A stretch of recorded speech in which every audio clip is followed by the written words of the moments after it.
stewed chicken. Crock pot. I have brown sugar at the bottom with some olive oil, extra virgin olive oil, and also a little bit of vinegar.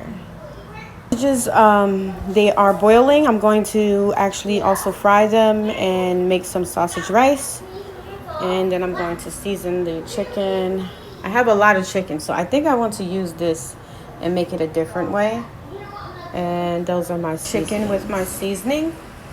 And over here I put some onions. I'm gonna mix this all in. You see it's hot, it's bubbling at the bottom. Chicken is in there. It is falling off the bone, guys. There goes the sausage and rice.